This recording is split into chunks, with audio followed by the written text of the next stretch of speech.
好多朋友喜欢吃酸菜，但是平时的做法呢，要泡上10天半个月才有的吃。今天呢，我们来分享一款3天就有的吃的酸菜做法。先把这些青菜清洗干净。今天我用的是北油，也可以用其他青菜，春菜啊或者雪菜都可以。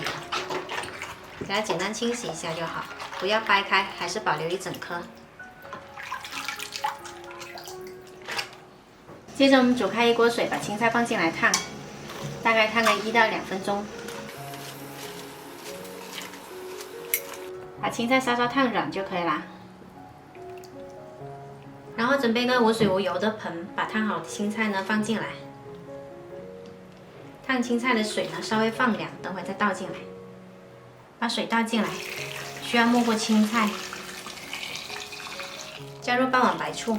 再用个盘子把青菜压下去，让它完全泡在水里面，盖上一张保鲜膜，把它封起来，泡个3天就可以吃啦。酸菜腌了3天啦，已经可以吃啦。我们看一下这个颜色，特别的金黄，味道也是很酸爽。拿几颗出来清洗干净。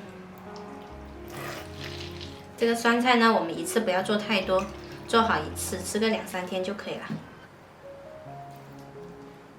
酸菜洗干净了，我们给它切碎。接着我们来起锅热油，先把肉末煸香。把肉末的油煸出来之后，加入蒜末跟辣椒圈，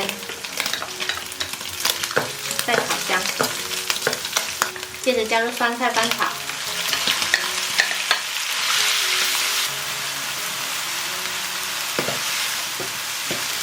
然后来调一下味，加入一点点盐，少许生抽，一点点白糖，再翻炒一下。好啦，可以出锅，吃起来特别酸香开胃，自己做的吃起来也放心。喜欢的朋友一定要试一下哦。我是小坏，喜欢我的视频记得关注我哦。